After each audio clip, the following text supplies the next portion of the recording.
Hey guys, Brandon and Arvin again. We're gonna cover part 3. All right, so this is gonna be pushing the slides out, kind of showing you how to get everything set up on the inside. All right, so let's come on in.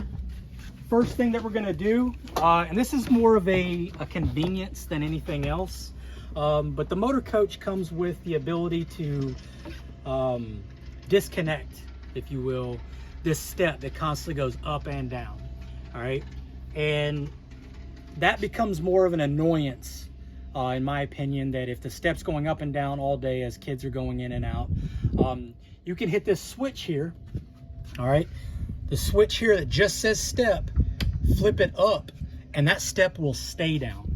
All right, it'll stay down while you're at your campsite, instead of going up and down. All right, so before we let me back up, because before we get to the pushing the slides out, I do want to show you the awning. All right, so right here you have a switch that's just awning in and out. All right, so I'm going to push it out.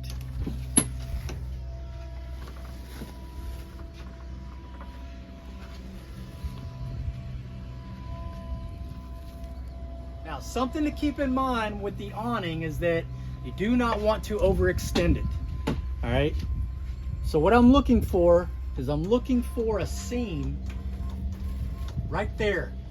Maybe hard to see through the video, but there's a seam that's running right along that. And if the awning was very, very dry, that seam would drop, that flap, because it's just a flap. All right. What I'm gonna do, because we're already getting some excessive winds right now, and I'm gonna pull this awning in. And it's a good point to remind you that if you are having any winds, I personally would not risk pushing this awning out. We've already had the awning replaced once by some people that had rented the RV, and according to them, it wasn't really high winds. It was just kind of like a light thunderstorm, but it absolutely, any type of wind, definitely a thunderstorm, will destroy an awning. All right, so if it starts raining excessively, if the winds start picking up, I just recommend pull the awning in, get inside the motor coach, because there's only bad things that can happen out there with the awning out. All right, so as soon as I come onto the motor coach, what I want to do is I want to push the slides out because I want more room. All right, so I come over here. We're going to start at the top and work our way down. All right, so I'm going to hit this green button here for the inverter. That green status tells me that we're good. All right, if it goes yellow, that means that there's some type of mess up with my cables out there, which is possible because the cables can come loose. So you just have to go check that.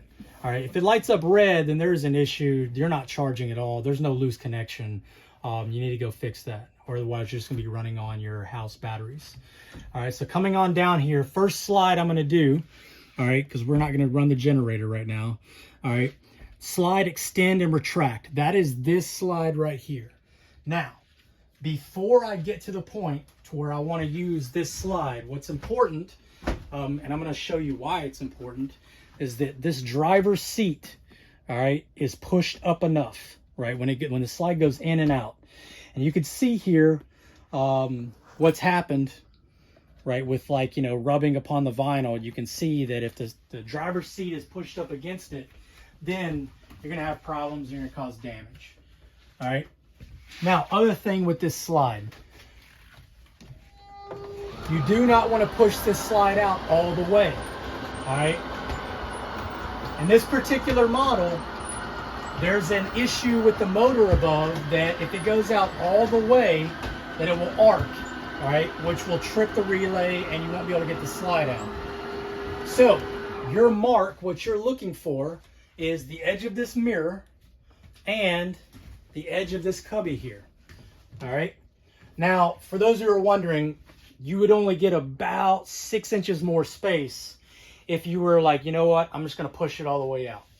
All right, What I would tell you is that for that 6 inches more of space, the slide, because of the relay, is going to trip. You're going to have to manually push the slide in. And from somebody that's had to do that before, like, that's not something you want to do when you're packing up, getting ready to go home. All right, so again, stop at the mirror. All right, now moving on. I've got the water pump here. All right, you will not need the water pump if you are on city water. All right, so like we hooked up the water out there.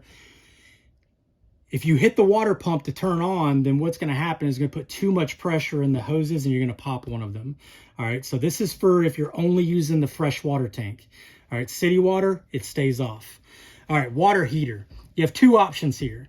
You can run it off of propane or you can run it off of electric. Again, only one of them. If you turn both of them on, then you're going to have, your water is going to be way too hot. All right, so for water heater, we typically run off electric. So I'll turn that on. All right. Next thing moving down is I have my AC and heating system. All right. Because it's probably 85 degrees outside here in North Carolina and feels like 100 degrees inside the motor coach. All right. We're going to turn the air conditioning on. All right. And hope that it doesn't trip our house power because our particular home has a much smaller breaker for the outside. No issues with the motor coach. It doesn't trip when you're on a campsite. You're using 30 amps, but when I've pushed it down to using 15 amps, we may have an issue. All right, so I'm going to turn this to cool. And in hopes that it doesn't trip it, we're going to leave it on low. And what I do is I just adjust my thermostat here. All right. Something important to know is that air conditioning comes from the ceiling, heat comes from the floor. All right, so if you're not feeling something from the floor vent and you're trying to get air conditioning, that's a good sign. Vice versa is also true. If you're not feeling any heat from the ceiling, well, that's also a good sign, all right, because it would be coming from like the floor vents. All right, coming over to the refrigerator. All right, for this refrigerator, it can work off of propane and it can work off of electricity. All right, so if I turn it to auto, it's going to work off electricity if it's hooked up to shore power. If I turn it to auto and we're boondocking, it will go to gas by default. All right, or you can make it go to gas because you don't want to run it off of electric. All right, like so. You can see that it's lit up for gas, all right, and it's on. And maybe that'll keep us from tripping our own house breaker. All right, so next thing we want to do is we want to push out the main bedroom. All right, so if you come around here, it might be hard to see. I can turn some lights on, but I have an extend and retract button here. All right, I'm going to hit extend. Now this one, you can go all the way out to no issues with the motors.